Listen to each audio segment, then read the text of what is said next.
नमस्कार, देवभूमि समाचार में आपका स्वागत है। मैं हूं आपके साथ दीक्षा चौधरी। शुरुआत करते हैं उत्तराखंड की खबरों की।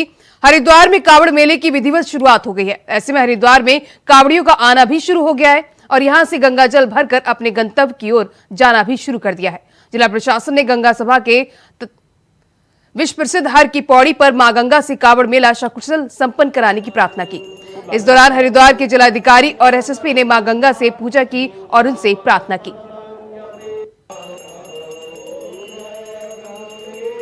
इतना बड़ा कावड़ का मेला श्रावण मास का आज से प्रारंभ हो रहा है और करोड़ों की संख्या में यहाँ कावड़ी आएंगे। और पिछले वर्ष का जो है लगभग 4 करोड़ कावड़ी आए थे और अनुमान ये है कि इस बार उस संख्या को भी कावड़ियों की जो है वो पार हो जाएगा। तो निश्चित रूप से आज कावड़ यात्रा प्रारंभ होने के अवसर पर जिला प्रशासन के साथ श्री गंगा सभा के तत्वाधान में आज ये माँ गंगा का विशेष पूजन यहाँ किया गया और माँ गंगा से प्रार्थना की गई कि आने वाला ये कावड़ का मेला और सोमवती अमावस्या का स्नान जो सावन की सोमवती अमावस्या का बड़ा स्नान होता है वो निर्विघ्न संपन्न हो और व्यवस्थित रूप से संपन्न हो और जो ये आस्था का सैलाब ये आने वाले 10-15 दिनों में आने वाला हो, ये आस्था के सैलाब कायम रहते हुए माँ अपनी कृपा करे और सभी को सुख समृद्ध रखे और व्यवस्थित रूप से। पूरे कावड़ मेले में आज जो है विधिवत इसको गंगा सभा के द्वारा जो आयोजित उसमें सभी अधिकारी और कर्मचारीगण शामिल हुए हैं और विधिवत ये कावड़ यात्रा भी शुरू कर दी गई, पूजा अर्चना भी की गई, मां गंगा से आशीर्वाद भी लिया गया है। व्यवस्थाओं की बात करें तो जो हमारी पैरामिलिट्री फोर्स है, पीएसी है, जल पुलिस है, फायर की है, सारे बल हमारे पहुँच चुके हैं, सबकी ब्रीफिंग हो चुकी है।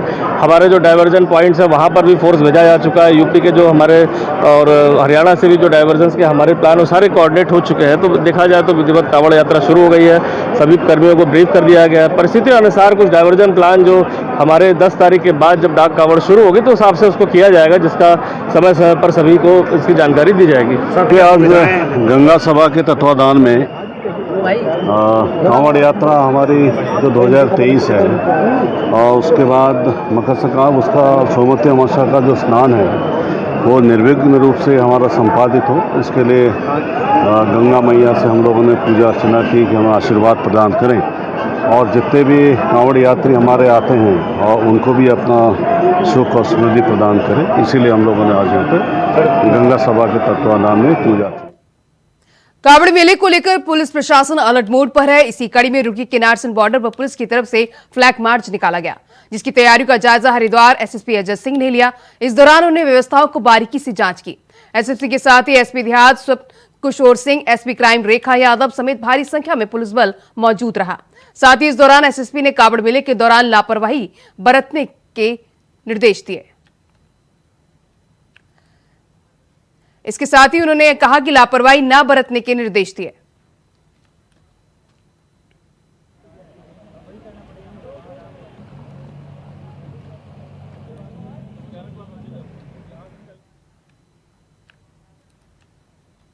वहीं कावड़ यात्रा को लेकर लश्कर और खानपुर में 15 पुलिस पॉइंट्स बनाए गए हैं। साथ ही सुरक्षा को लेकर 300 अतिरिक्त पुलिसकर्मियों की ड्यूटी लगाई गई है और इसके साथ ही सीसीटीवी कैमरों से नजर रखी जा रही है।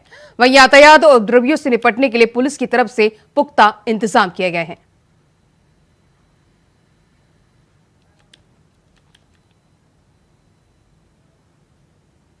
उत्तराखंड के बहुचर्चित स्टिंग प्रकरण में सीबीआई स्पेशल जज धर्मेंद्र सिंह अधिकारी को कोर्ट में पूर्व सीएम हरीश रावत समेत 3 नेताओं के अधिवक्ता पेश हुए। इस दौरान विधायक उमेश कुमार के अधिवक्ता कोर्ट में पेश नहीं हुए, जिसके बाद कोर्ट ने मामले की सुनवाई के लिए 15 जुलाई की अगली तारीख तय की है। सभी को 15 जुलाई को अपना जवाब दाखिल करना होगा। बता दें कि साल 2016 में पूर्व मुख्यमंत्री हरीश रावत के स्टिंग मामले में वॉइस सैंपल लेने के लिए सीबीआई ने 4 नेताओं को नोटिस जारी किए थे। इसमें हरीश रावत, हरक सिंह रावत, कांग्रेस विधायक मदन सिंह बिष्ट और स्टिंग करने वाले खानपुर विधायक उमेश कुमार शामिल हैं। न्यायालय द्वारा आज के लिए सम्मन दिया गया था।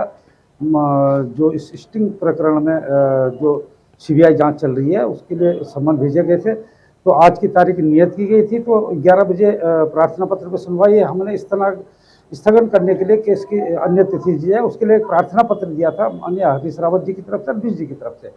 तो उसमें हमारे द्वारा कहा गया कि अभी इसमें हमने कई कागजात दाखिल करने, जो पहले भी हमारे माननीय उच्च न्यायालय नैनीताल में चल रहा था, वो भी कागजात दाखिल करने हैं। तो इसलिए हमें समय दिया जाए। तो जिसका कि सीबीआई ने काफ़ी पुरजोर तरीके से कहा कि ये समय की कोई वो नहीं है, तो लेकिन हमारे तर्कों से सहमत होते हुए न्यायालय ने 15 तारीख इसमें नियत की है कि 15 तारीख को जो है इस पर सुनवाई होगी। तो 15 तारीख को इस पर सुनवाई होगी। वहीं हरीश रावत को नोटिस के मामले को लेकर उत्तराखंड में सियासत गरमाई हुई है। बीजेपी कांग्रेस एक दूसरे के आमने सामने है। सीबीआई के नोटिस को लेकर जहां कांग्रेस आक्रामक हो रही है, तो वहीं सत्ताधारी दल बीजेपी इस मामले में कांग्रेस पर दोहरे चरित्र का आरोप लगा रही है। मामले में बीजेपी प्रदेश अध्यक्ष ने कहा कि जिस नेता के खिलाफ सीबीआई जांच कर रही है, सीबीआई अच्छी है कभी खराब है, ये दोहरा चरित्र कांग्रेस का बन गया है। कभी तो सीबीआई की जांच की मांग करते, सीबीआई की जांच जिन्होंने की, सीबीआई की जांच कराने वाला उनके दल में है, तो आज सीबीआई दोषी हो गई है। आखिरकार दूध का दूध पानी का पानी होना चाहिए। लोकतंत्र में विधायकों की खरीद फरोख्त ये एक प्रकार से बहुत ही दुर्भाग्यपूर्ण स्थिति है। और जिस समय हरीश रावत जी मुख्यमंत्री थे तो उन्होंने तुरंत सीबीआई की जांच की मांग की थी, और आज जब जांच हो रही है तो फिर प्रश्न खड़ा करना चोर की दाढ़ी में तिनका है। पूर्व मुख्यमंत्री हरीश रावत ने यूसीसी पर बयान देते हुए उसे उत्तराखंड में टोटका बताया है। इसके साथ मुख्यमंत्री पुष्कर सिंह धामी को बेगानी शादी में अब्दुल्ला दीवाना भी कहा। यूसीसी को लेकर कांग्रेस लगातार हमलावर हो रही है। इसको लेकर उत्तराखंड कांग्रेस के शीर्ष नेता उत्तराखंड सरकार की यूसीसी ड्राफ्ट को बेबुनियाद बता रही है। हरीश रावत का कहना है कि केंद्र के अमित शाह सहित कदावर नेता उत्तराखंड के कंधे पर यूसीसी की बंदूक चला रहे हैं, और आखिरी में भाजपा सरकार के पास ड्राफ्ट का झुंझुना बचेगा। इस ड्राफ्ट का कोई कानूनी अर्थ ही नहीं रह जाएगा। जैसे ही सेंट्रल गवर्नमेंट लाएगी कानून, तो ये ऑटोमेटिकली इन्फेक्शियस हो जाएगा।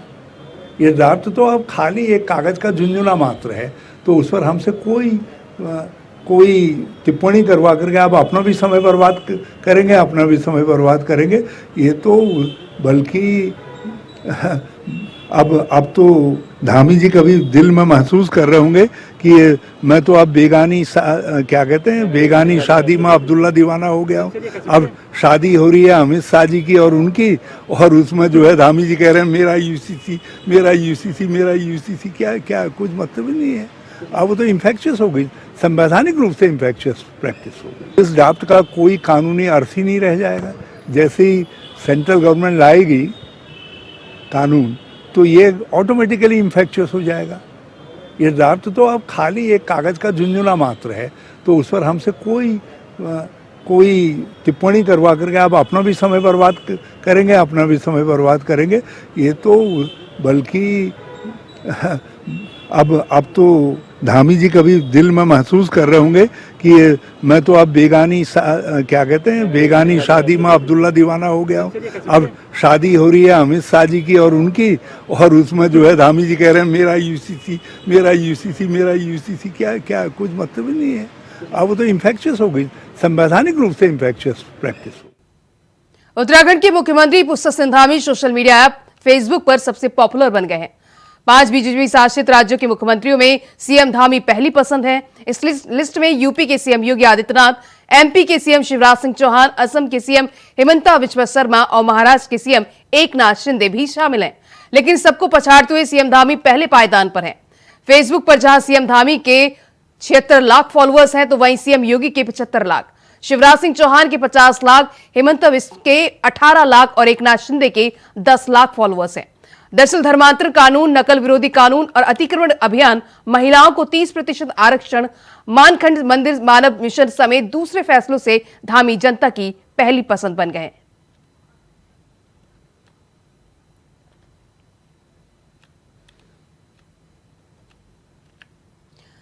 उत्तराखंड में बेसहारा पशुओं के लिए सरकार की तरफ से एक सेल्फी पशु के साथ अभियान की शुरुआत की गई है, जिसमें पशु संरक्षण करने वाले लोग अपनी कहानी के साथ सेल्फी भेजेंगे और 3 सर्वश्रेष्ठ कहानी वालों को सरकार की तरफ से 50,000, 30,000 और 15,000 का इनाम देगी। कैबिनेट मंत्री सौरभ भांगुड़ा की पहल बेसहारा पशुओं के लिए अहम पहल करी है। कैबिनेट मंत्री की पहल ने एक सेल्फी पशु के साथ यह अभियान की शुरुआत करी है।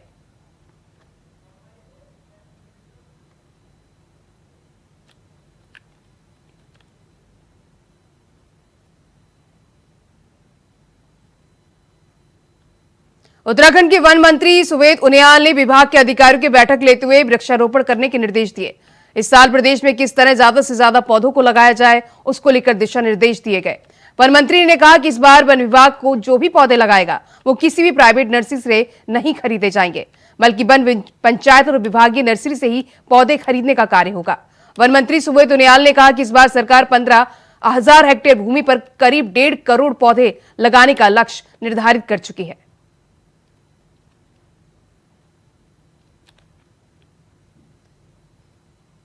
तो वृक्षारोपण को लेकर जरूरी दिशा निर्देश दिए। वृक्षारोपण को वन अधिकारियों के साथ ये बैठक की गई। वृक्षारोपण को लेकर इस महीने 1.5 करोड़ पौधे लगाने के निर्देश दिए गए।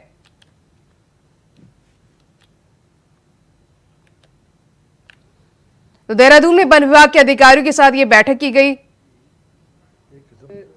प्लांटेशन वन विभाग की एक किस्म से स्पाइन है। आप जब प्लांटेशन करेंगे और उस पर सर्वाइवल रेट, क्योंकि आज की तारीख में सुधार हुआ है, जो विगत 2 वर्षों में 44% का सर्वाइवल रेट था वो 54% हुआ है, और इसको हमको और बढ़ाने की आवश्यकता है। इसी को देखते हुए हम लोगों ने इसको एक इंसेंटिव से जोड़ा है कि जो भी डिवीज़न जितना ज़्यादा सक्सेस रेट देगी उस हिसाब से प्रदेश में उस डिवीज़न को अवार्ड करने का काम करें।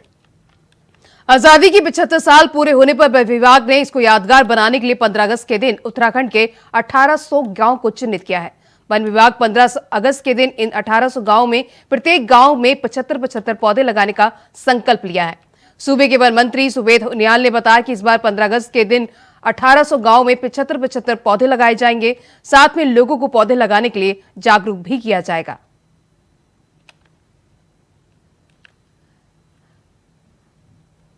तो बीजेपी ने संकल्प लिया है, 1800 गांव को चिन्हित किया गया है। गांव में 75-75 पौधे लगाए जाएंगे। पौधे लगाने के लिए इसके साथ ही लोगों को जागरूक किया जाएगा।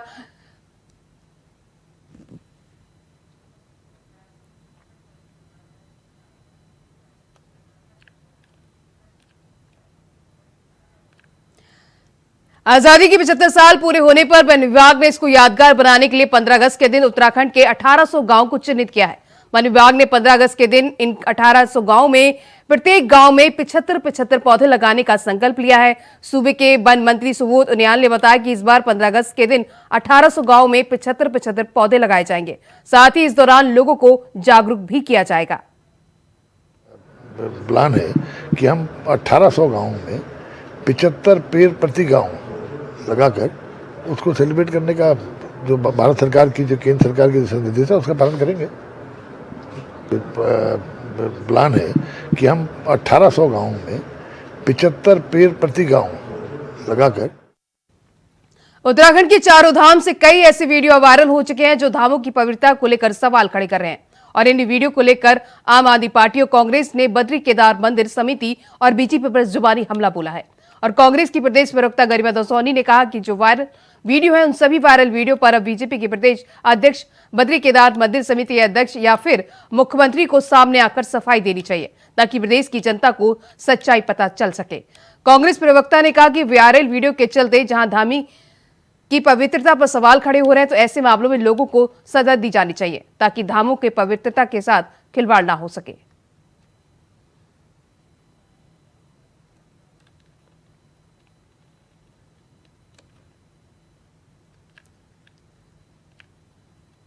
तो कांग्रेस ने सीएम से मामले में सफाई मांगी है। धामों की पवित्रता को लेकर कांग्रेस ने सीएम पर निशाना साधा है। इस दौरान उन्होंने मामले में आरोपियों के खिलाफ सख्त सजा देने की मांग की है।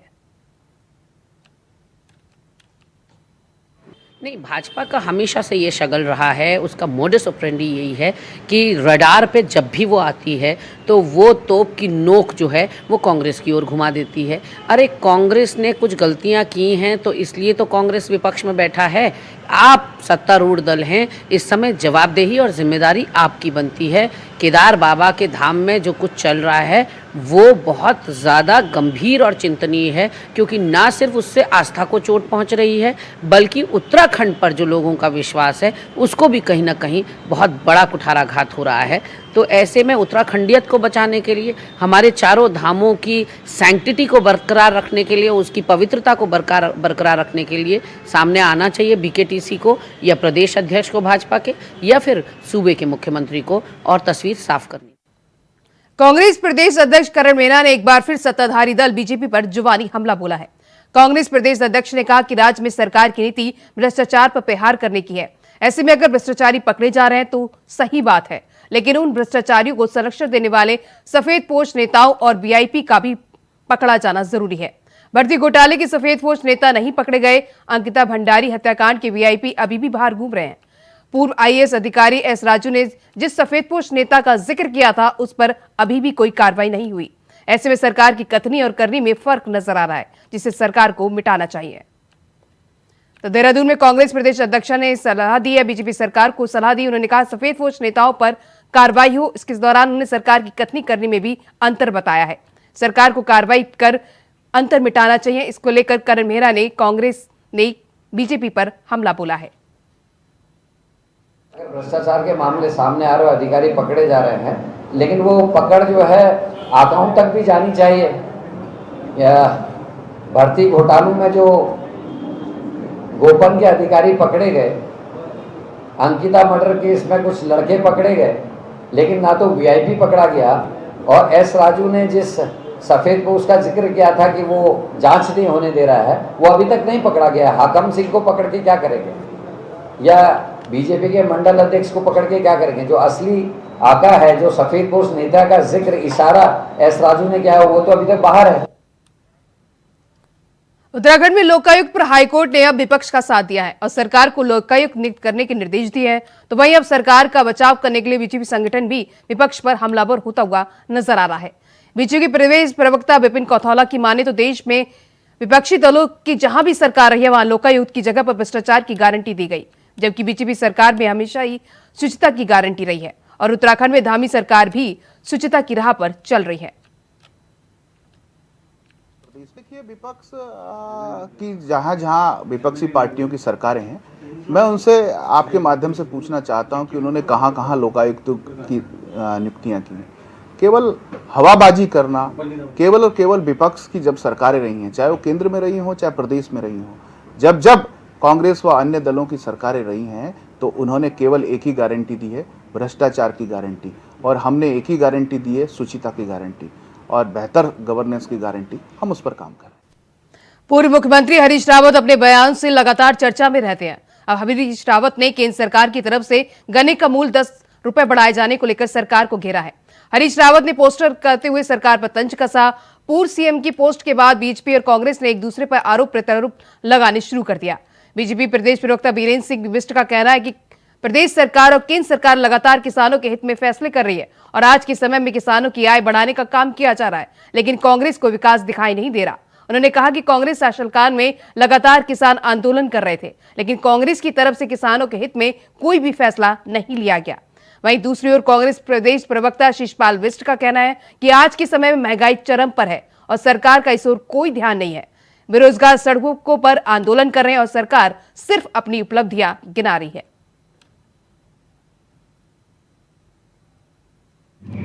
देखिए, किसानों के हित में सरकार किस तरीके के फैसले ले रही है, ये तो आप किसानों से पूछिए। किसान लगातार अपनी मांगों के लिए धरना प्रदर्शन कर रहे हैं, और जहां तक गन्ने के समर्थन मूल्य का सवाल है, 6 साल पहले जब यहाँ पर कांग्रेस पार्टी की सरकार थी, तब जो है गन्ने का समर्थन मूल्य 225 रुपये होता था, आज 215 रुपये है।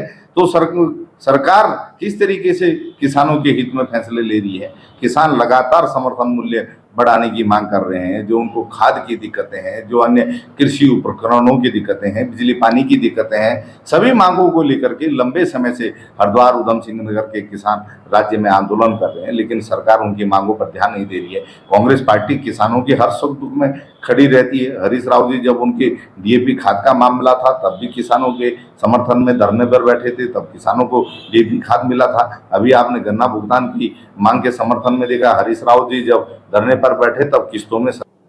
देखिए, हरीश रावत जी ये बताएं पहले कि जब वो मुख्यमंत्री थे तो राज्य में उनके पास किसानों के लिए और गन्ना किसानों के लिए बहुत कुछ करने को था।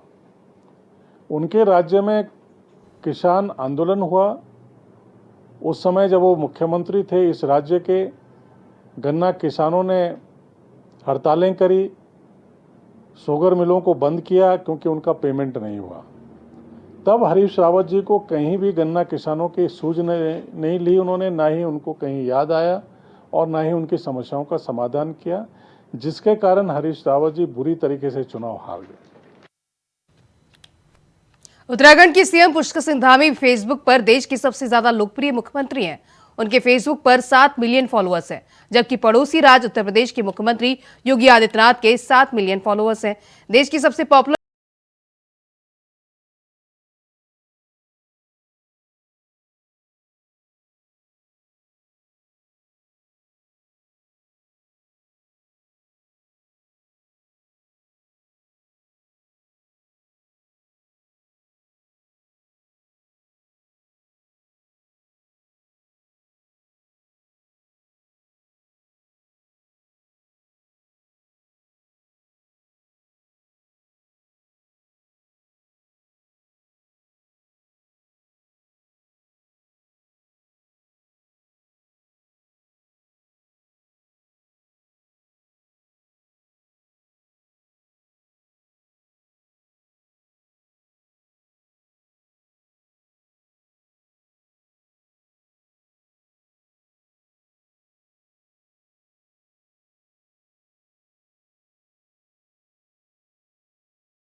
धामी की बढ़ती लोकप्रियता से उत्तराखंड बीजेपी गदगद नजर आ रही है और मुख्यमंत्री पुष्कर सिंह धामी की तारीफ करते हुए उनके निर्णयों को सराहना कर रही है।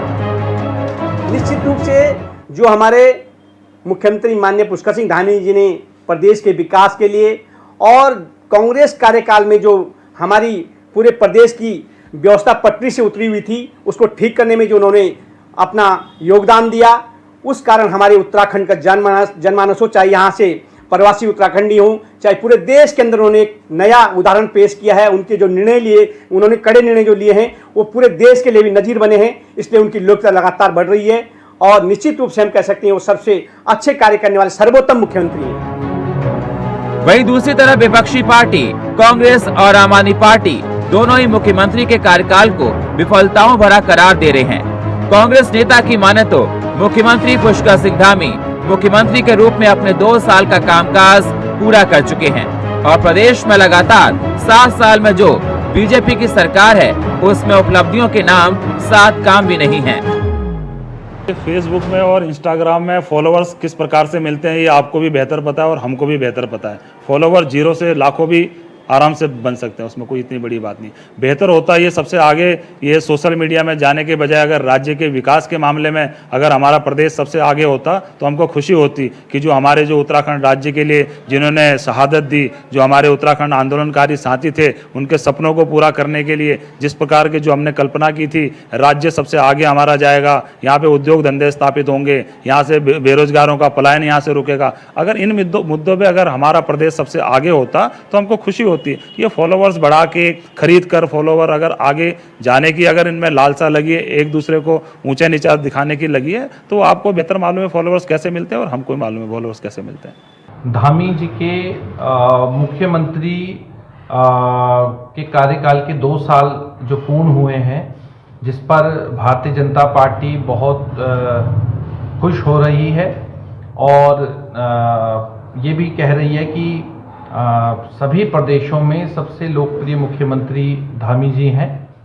तो देखिए, सबसे पहले तो मैं उनको उनके 2 साल के कार्यकाल पूरे होने पर उनको बधाई देता हूं और साथ ही ये जो 2 साल बीते, इन 2 सालों में उत्तराखंड में जो मुख्य घटनाएं घटित हुई, जिन्होंने पिछले 23 वर्षों में उत्तराखंड को सबसे अधिक कलंकित करने का कार्य किया है।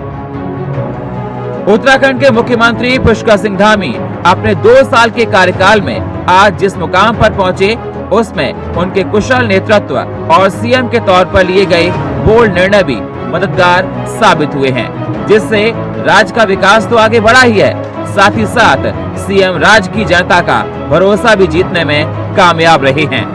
देहरादून से अभय कैतुरा की रिपोर्ट, इंडिया वॉइस के लिए। देवभूमि समाचार में बस इतना ही। कल फिर होगी मुलाकात। नमस्कार।